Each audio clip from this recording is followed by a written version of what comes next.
The initial bureaucracy under the first few presidents, the Federalists as they became known, that was their political party, this bureaucracy was built from scratch, right? Because it was the first bureaucrats. It was as the government started and began to grow under the Constitution. So during this early era, there was a focus on trying to solve the principal agent problem, prevent agency loss, and make sure that if the principal couldn't monitor their agents all the time, the agents would still be doing the work well.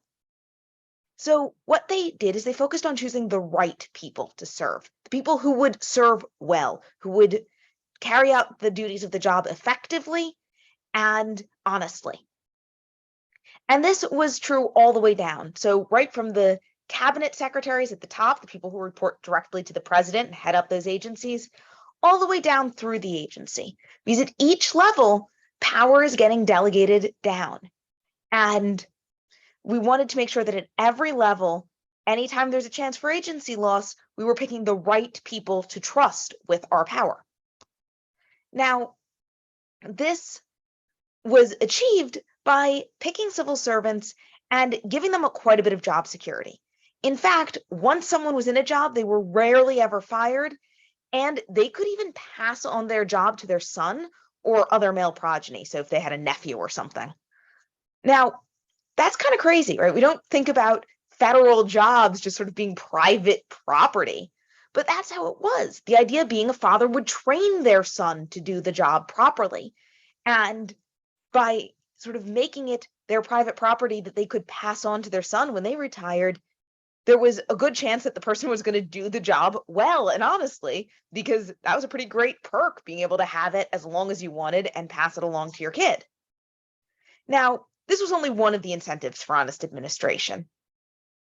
A lot of the times there would be sort of perks of the job, often monetary. So, for example, customs officials would actually get a percentage of the duties paid on smuggled goods that were discovered. So if they uncovered smuggling, that inspector would then get some of the money from the duties and fines that had to be paid on the smuggled goods.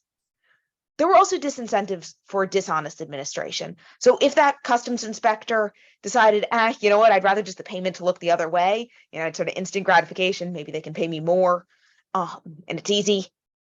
Then if they were caught, they might actually have had to put their home up as collateral. So they could potentially lose their home or other property, and certainly they wouldn't then have the job and have that, which was somewhat considered property. So we can see that this helped the Federalists build a bureaucracy full of people who were good at their jobs and who were incentivized to do their jobs well and disincentivized from doing the jobs poorly.